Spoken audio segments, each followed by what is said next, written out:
한번 따라 읽겠습니다. 천국을 미리 맛보는 주인공이 됩시다.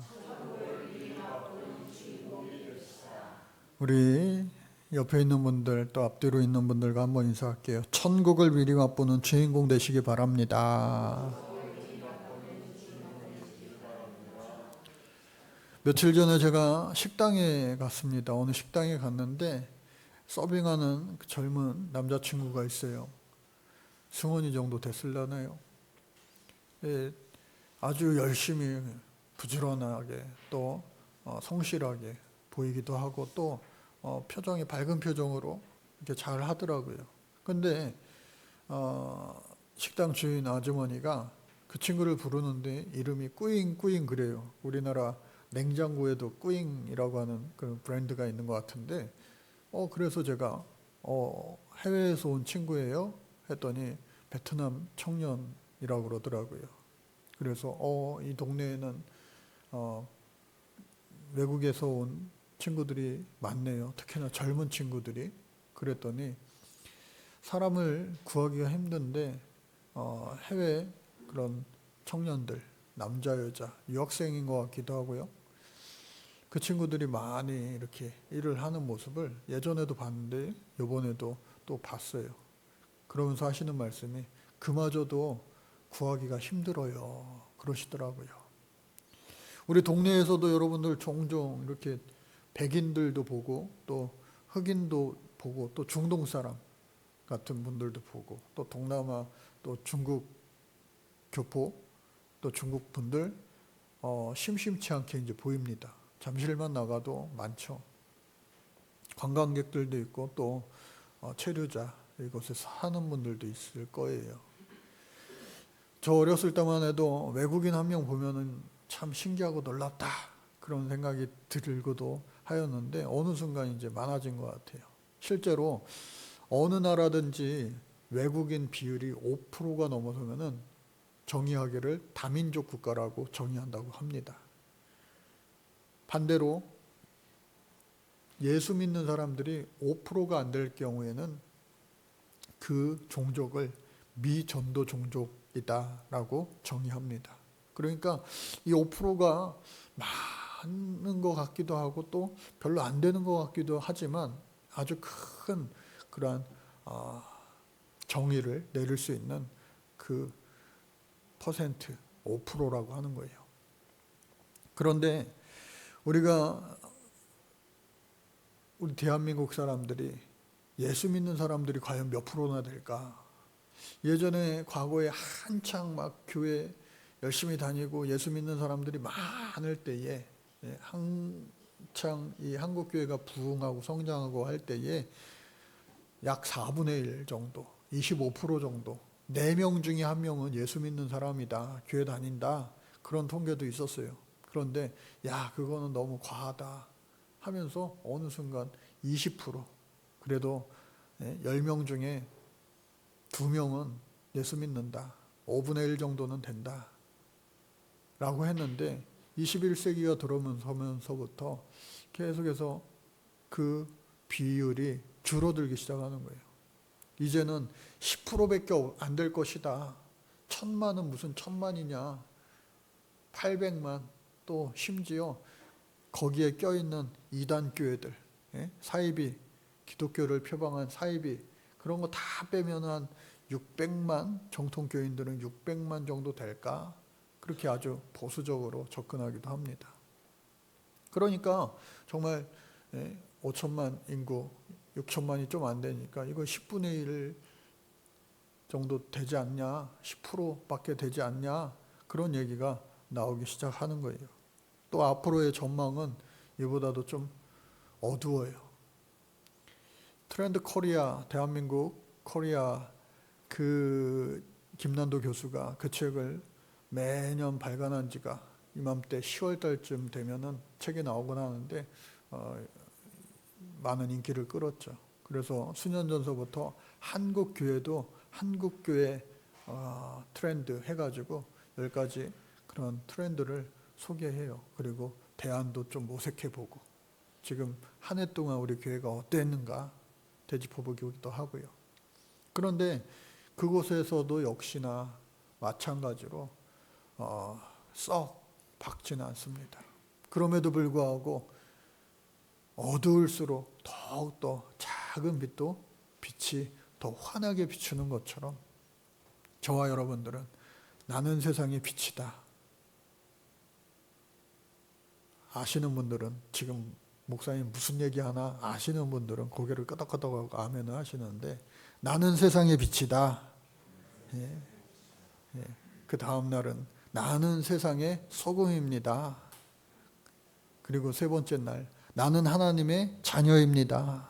우리 같이 한번 처음부터 제대로 한번 해볼까요? 매일 정체성 선포 칼렌더를 지난주에 나눠드렸어요. 그리고 매일 제가 아직 단련이 안 됐기 때문에 하루에 한 번씩 이것을 올려드리기도 해요. 그래서 첫째 날 같이 한번 잘 제가 선창을 하면 따라 읽는 거예요. 나는 세상의 빛입니다. 나는 세상의 소금입니다. 나는 하나님의 자녀입니다. 나는 하나님의 상속자입니다. 나는 왕같은 제사장입니다. 그리고 오늘 나는 거룩한 나라입니다. 정체성 캘린더 이게 말씀이 얼마나 좋은 줄 몰라요.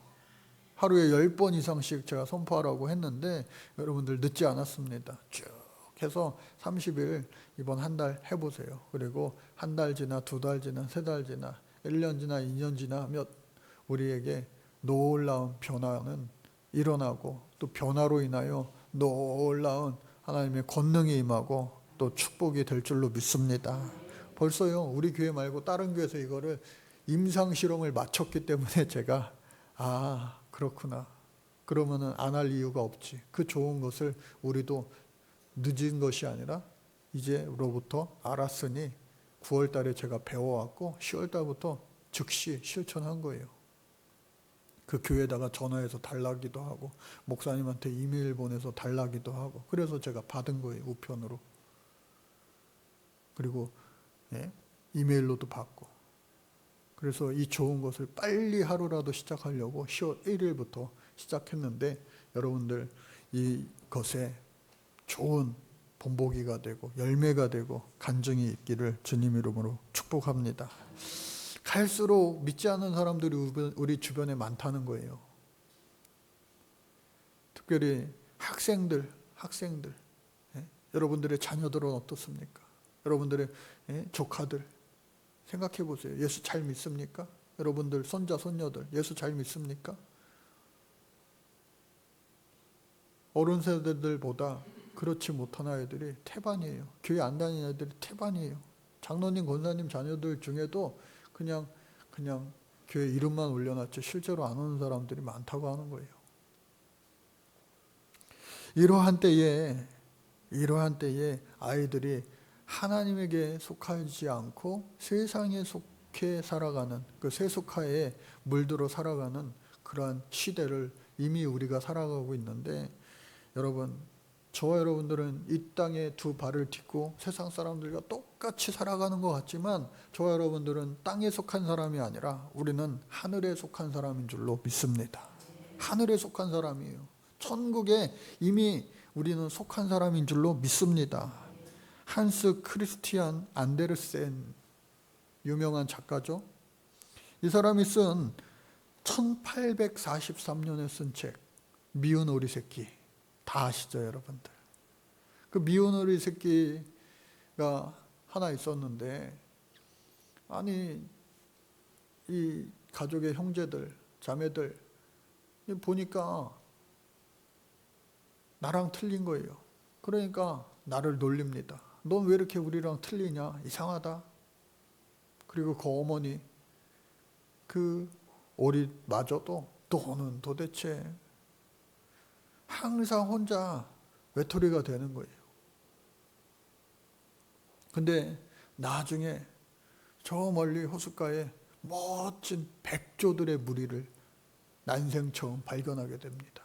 그랬는데요 거기에 있던 아름다운 백조 아가들이 또 그 어미가 야 너는 왜 여기 있어야지 거기에 있냐?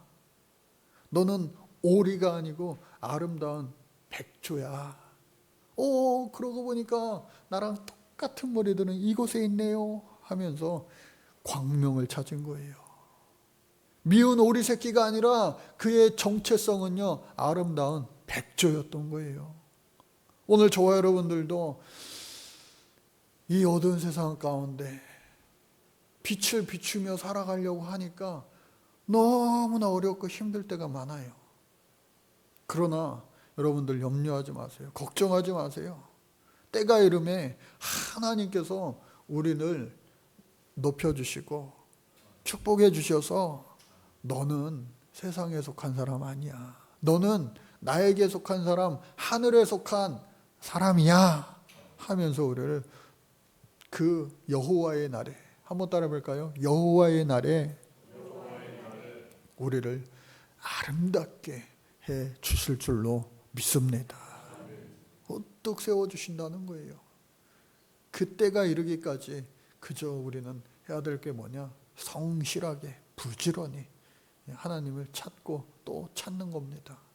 이 예배가 별게 아닌 게 아니에요. 어렸을 때 그저 부모님이 교회 가라고 하니까, 교회 선생님이 오라고 하니까, 목사님 전도사님들이 오라 하니까 그저 그냥 가는 그러한 것이 이제는 쌓이고 쌓여 그것이 아름다운 밑바탕이 되고 거름이 되어져서 우리의 신앙에 있어서 변치 않을, 세상에 어떠한 풍파와 환란이 다가와도 그 뿌리 내림으로 인하여 결코 흔들림 없는 사람이 되었을 때에 때가 이름에 여호와의 날에 아름다운 열매가 주렁주렁 맺히게 되는 큰 거목이 되어질 줄로 믿습니다. 그래서 결코 잊지 마세요. 세상 사람들을 다 오리 같은 인생을 살아도 우리들은 오리 같아도 오리가 아니라 아름다운 백조임을 잊지 마시기를 주님의 이름으로 간절히 축복합니다. 그래서 과거에 우리나라 흑역사라고 그러나요? 흑역사? 아픈 역사들도 많아요. 부끄러운 역사들. 2차 세계대전이 끝나고 나서 우리나라는 한국전쟁이었죠. 그때에 우리나라만 힘들었을까요? 아니에요. 많은 나라들이 정말 힘들었을 거예요. 그런데 그 힘든 때에 우리나라가 어린아이들을 어떻게 할 수 없으니 해외 입양을 참 많이 보냈습니다. 1950년대 이후에 해외 입양인 공식적인 기록 50만 명 이상이 된다고 하는데 그 중에 40%에 육박하는 20만 명 이상을 우리나라에서 보낸 거예요. 그러니 그 개인의 인생, 또 가족의 인생, 또 우리나라 전체의 그런 현대사의 아픔이 되어 버린 거죠. 이것을 모티브로 해서 나온 영화가 국제시장이라고 하는 영화 아니겠어요?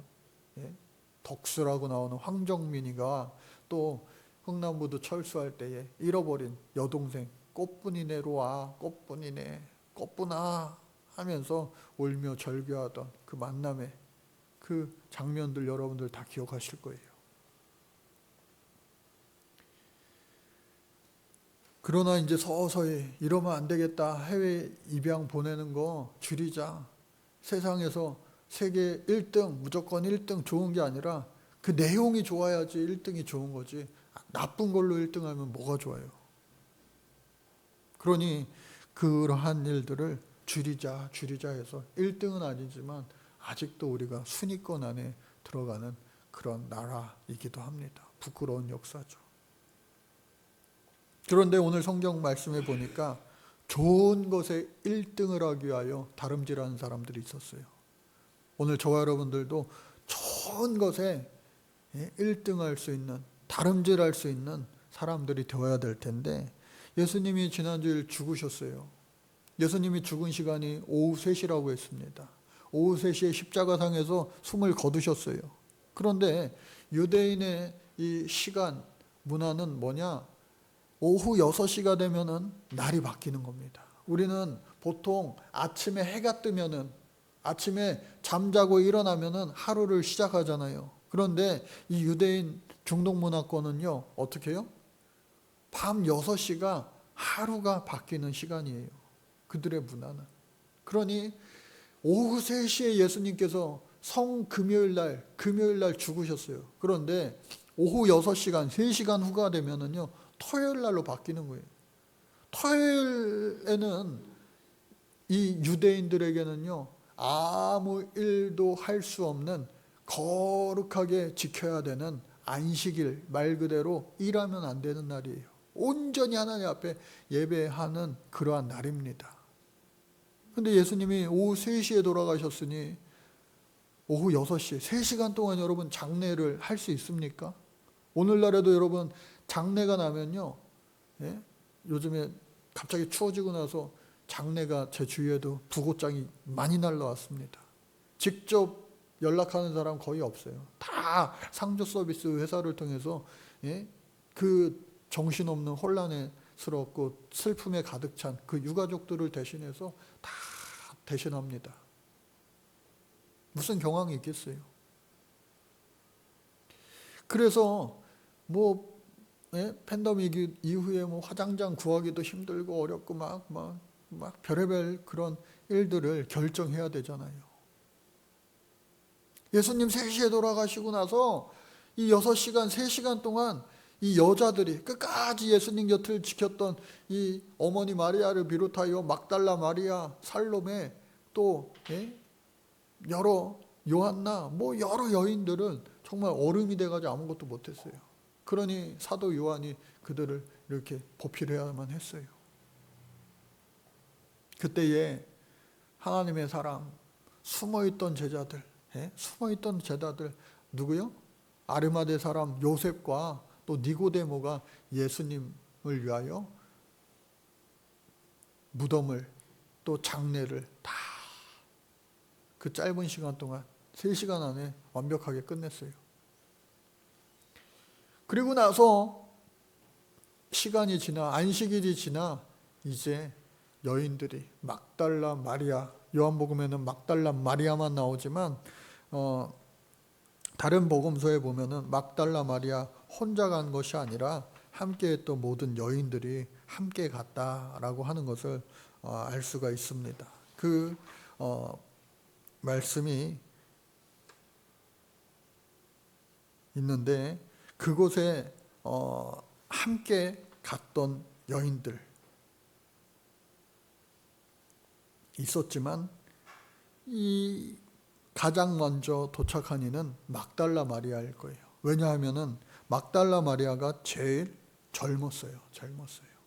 그러니 막달라 마리아가 1등으로 그곳에 도착했어요. 그런데 제가 어저께 성경을 보면서요, 의문이 드는 거예요. 아니 그렇게 예수님을 사모하고 목숨도 아끼지 않는 그런 사람들인데 왜 새벽 미명이 가까웠을 때 갔을까? 예수님을 1시라도 1분 1초라도 빨리 보고 싶었다면 안식일이 끝나는 주일 아침, 주일이 시작되는 그 밤 6시에 갔어야 되지 않는가 하는 생각을 해봤어요. 이런 생각 해보신 분이 계세요? 예? 저 혼자 있나요? 그래서 아니 그 빨리 갔을 텐데 왜 새벽녘에 밤새 기다렸다 갔을까? 2가지 이야기를 학자들은 하더라고요. 첫 번째가 막달라 마리아 혼자 가지도 않고 뭐 여러 여자들이 같이 갔지만 그 당시에는요 밤늦게 다니면 아주 위험했다는 거예요. 그러니까 우리나라도 뭐 밤늦게 다니면은 뭐 산적대, 도적대 만나서 다 빼앗기잖아요. 죽을 수도 있고. 그러니까 밤늦게 여인들이, 특히나 여인들이 다니는 것은 생각지도 못했다. 그러함에도 불구하고 그 밤늦은 시간 그러면 꼴딱 새면서 날이 밝기를 기다리다 못해 이제 새벽 미명에 움직인 것일까?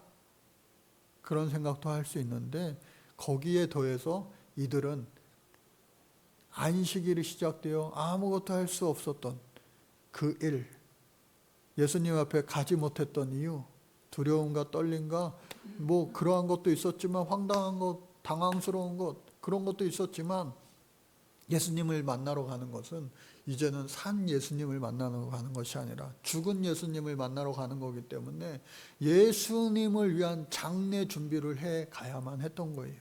그래서 안식일이 끝나고 주일로 바뀌는, 일요일로 바뀌는 그 오후 6시서부터 미처 준비하지 못했던 향유 그리고 몰약, 그것을 섞은 그 예수님의 장례용품, 세마포는 과연 입었을까? 세마포까지 준비할 수도 있었겠죠. 그래서 그 장례용품을 그 밤에 여기저기 수소문하면서 구하여 가서 이제 가자 예수님께로 가자 하면서 예수님 앞에 갔던 거였습니다. 그랬는데 제일 먼저 도착한 이 막달라 마리아가요, 깜짝 놀라는 거예요. 뒤로 자빠질 뻔했어요. 왜? 예수님의 무덤은 돌무덤입니다. 우리나라에는 없는 돌무덤. 커다란 바위돌을 열고 닫고 입구가 있어요. 그런데 그 커다란 돌무덤에 돌이 입구가 열려 있는 거예요. 아니 저거 한두 사람이 옮길 수도 없는데 도대체 저거 누가 옮긴 거야 하면서 깜짝 놀란 거예요. 그리고 예수님은 시체가 그 안에서 사라진 건 아닐까 걱정스러운 거예요. 혼란과 두려움에 빠져서 바로 이 여자분들 뭐 할 수 있겠어요? 베드로와 요한에게 가서 물어본 겁니다. 어떻게 된 겁니까? 이게 도대체 무슨 상황입니까? 하면서 마구마구 물었어요. 그때에 이 베드로와 요한이요, 그 무덤으로 막 달려가는 거예요. 그러니까 베드로도 예수님 죽기까지는 어디 숨어 있었는지 모르지만 사도 요한만 있었는데 하여튼 같이 있었는지, 대책회의를 앞으로 우리가 어떻게 해야 되는가 회의를 하고 있었는지 기도를 하고 있었는지 모르겠지만 그들에게 가서 얘기를 했더니 불이 나게 둘이 막 달려온 거예요, 무덤으로. 근데 오늘 이 말씀에 아주 정확하게 자세히 이 상황을 묘사하고 있습니다. 먼저 도착한 이가 누구예요? 1등으로 도착한 이가 베드로예요? 아니에요. 사도 요한이에요. 그런데 사도 요한이요, 그 무덤 안으로, 문이 열려진 무덤 안으로 차마 들어가지 못하고 그냥 거기 서 있었어요. 그런데 성격 급한 다혈질인 이 베드로가 도착하자마자 숨 겨를 틈도 없이 그냥 사도 요한을 지나쳐서 쑥 들어가는 거예요. 예수님 어디 간 거야?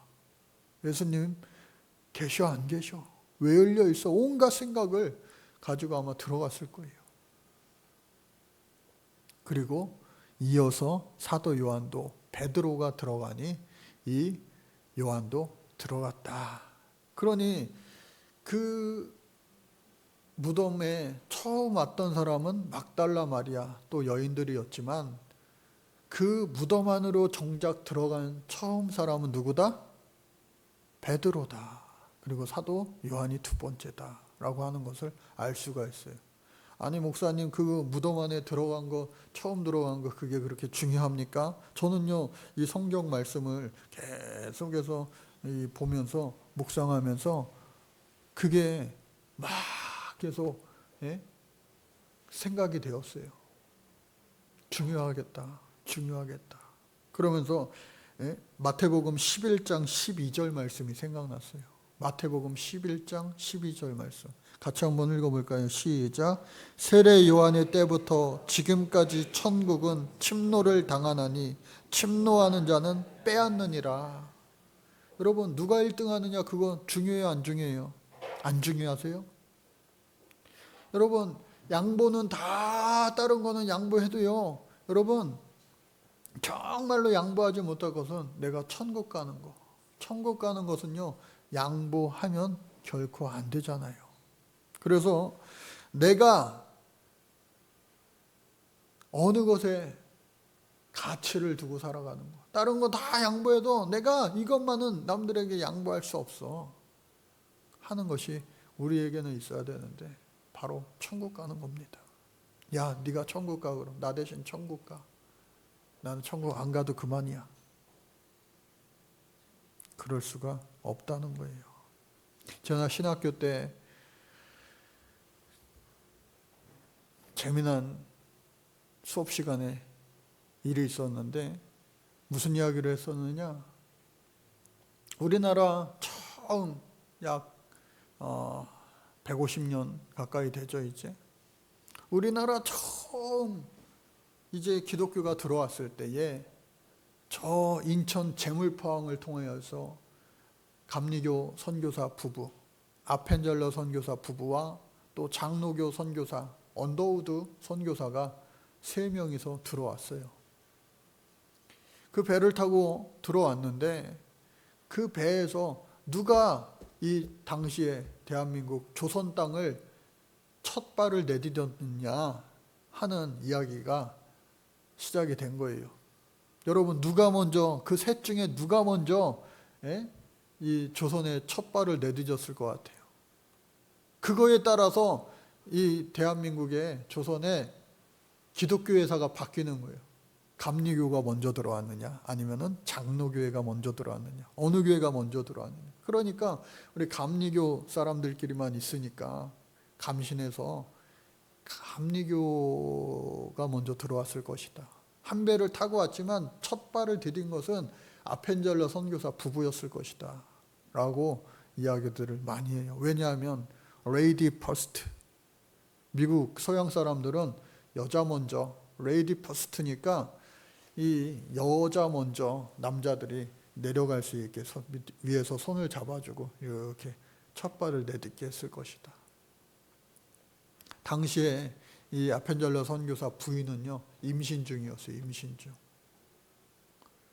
그러니까 아니다.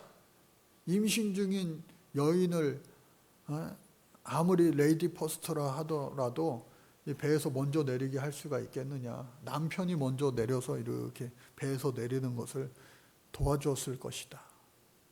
그리고 또 장로교 쪽 편을 든다면 아니다. 부부는 벌써 임신 중인 그 아내 때문에 부부가 조금 굼떠서 좀 천천히 내렸을 것이고, 한시라도 1분 1초라도 조선 땅을 더 빨리 밟고 싶어 했던 총각 언더우드 선교사가 혼자 재빠르게 내려갔을 것이다. 그렇게 추측을 하는 사람도 있었어요. 여러분, 누가 1등으로 땅을 밟았느냐? 여러분들 생각은 어떠세요? 어디 성경에도 안 나와 있고 교회사 책에도 나와 있지는 않습니다. 그런데 여기서 중요한 게 뭐가 있겠어요? 1등으로 누가 땅을 밟았느냐, 그게 뭐가 중요하겠어요? 한국교회사 초기 역사를 보면은 감리교와 장로교, 즉 언더우드 선교사와 아펜젤러 선교사가 그렇게 경쟁하지 않고 협력하여서 복음을 이 조선에 전했다. 조선 사람들에게 전했다. 그러한 기록이 많이 있습니다. 그래서 오늘 마찬가지로 베드로가 1등으로 들어갔으니까 역시 베드로야. 사도 요한은 먼저 도착했는데도 겁 많아가지고 무덤 안에 들어가지도 못했네. 그렇게 나무랄 것이 아니라 우리 각자 모두가 다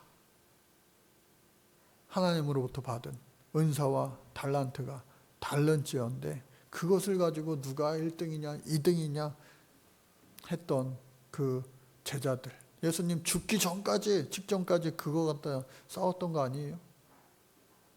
그게 중요한 게 아니라 우리가 각자 받은 모든 은사와 달란트를 가지고 하나님의 영광을 위하여 서로 협력하여 선을 이루고 하나님 앞에 영광이 된다면 하나님은요 기뻐하실 줄로 믿습니다. 그러함에도 불구하고 이 혼탁한 세상 속에 우리 예수 믿는 것 때문에 얼마나 불편한 것들이 많습니까?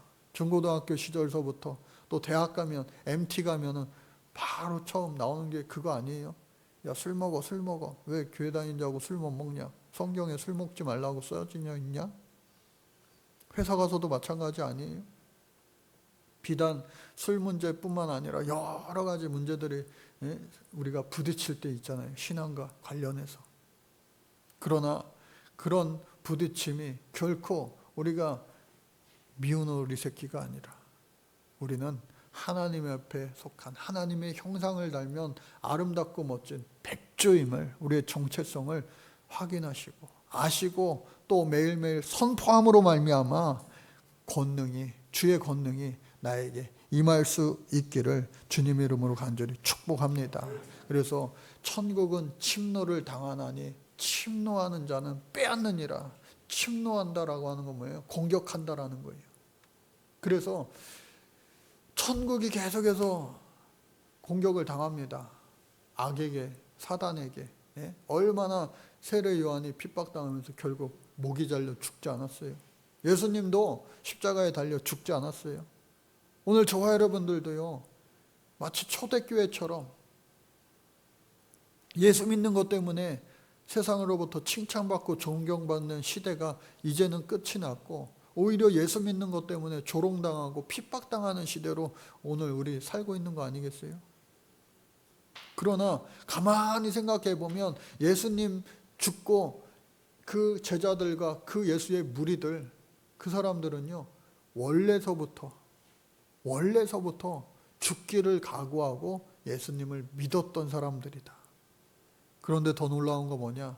그럴 때에 예수님이 행한 놀라운 능력보다 더 놀라운 능력이 그 초대교회에 임하였다는 그 사실을 여러분들 기억하시면 좋겠어요. 그러니 내일부터 시작되는 다살다살 특별 기도에 우리가 할 수 있는 한 최선을 다하여 하나님 앞에 나와 부르짖는 그런 기도회가 될 수 있기를 간절히 바랍니다. 특별히 여러분들 눈물병을 나눠드릴 거예요. 이 안에 하얀 종이가 있죠. 이 하얀 종이에다가 여러분들 주보 뒷면에 매일매일 하나님이 낳는 그러한 부위들을 다 우리 에스겔 말씀의 환상을 통하여 우리에게 허락해 주시고 또 시스기야에게 주셨던 말씀들 있죠. 열왕기 하 말씀 우리 같이 한번 읽어볼까요? 시작. 이사야에게 이르시되 돌아가서 내 백성의 주권자 시스기야에게 이같이 이르기를 내 조상 다윗의 하나님 여호와의 말씀이 내가 내 기도를 들었고 내 눈물을 보았노라. 내가 너를 낫게 하리니 내가 3일 만에 여호와의 성전에 올라가리라. 또 시편 56편 8절 말씀요. 시작. 나의 유리함을 주께서 계수하셨사오니 나의 눈물을 주의 병에 담으소서. 이것이 주의 책에 기록되지 아니하였나이까. 이 두 가지 말씀을 보더라도 하나님 앞에 눈물 뿌려 간절히 기도하는 것은 하나님이 반드시 들어응답하여 주실 줄로 믿습니다. 어떤 목사님, 같은 목사지만 저렇게 말씀을 세게 하시나 싶었던 목사님이 있어요. 아픈 사람은 아프니까 더 와서 기도하라는 거예요. 가난한 사람은 없으니까 더 많이 드리라는 거예요. 목사인 제가 들어도 정말 저렇게 하셔도 되나 싶은 마음이 움찔했어요. 그런데 이번 5일 동안 우리가 정말로 하나님 앞에 죽기 살기로 이사야 선지자가 당신 왕이시여 시스기야 왕이시여 당신 죽는답니다. 하나님의 말씀입니다. 라고 전했지만 시스기야가 하나님 앞에 목 놓아 기도했을 때 하나님이 마음을 바꾸셔서 이사야가 전하는 거 아니겠어요? 당신 다시 사신답니다. 당신의 기도를 들으셨고 당신의 눈물을 보았다고 하십니다. 그러니 오늘 저와 여러분들 천국 가면은 참 모든 것이 좋다고 하는데 여러분 이 세상 살면서 가장 행복한 때가 언제입니까? 그보다도 더 행복을 계속해서 영원토록 누리며 사는 것이 천국인데 여러분 그 천국을 이번에 이 눈물병의 기도로 통하여 말미암아 미리 조금이라도 맛볼 수 있는 그런 다시 내가 먼저 살아나서 다시 죽어가는 그 영혼들을 살릴 수 있는 다살다살 특별 기도회가 될 수 있기를 또 꼭 되어질 수 있기를 간절히 주님 이름으로 축복합니다. 그래서 천국을 미리 맛보는 주인공이 우리 모두가 한 사람도 빠짐없이 될 수 있기를 간절히 바랍니다. 하나님 감사합니다. 이 세상 가운데 저희들 살아갈 때에 하나님의 아들로, 하나님의 딸들로 온전하게 살아가 천국을 미리 맛보며 살아가는, 세상이 줄 수 없는 하나님의 샬롬의 평안으로 사는 주인공 되게 하여 주옵소서. 기쁨과 감사로 행복으로 가득한 우리의 남은 인생 되게 하여 주실 줄로 믿고 우리 거룩하신 예수 그리스도의 이름 받들어 간절히 기도드립니다. 아멘.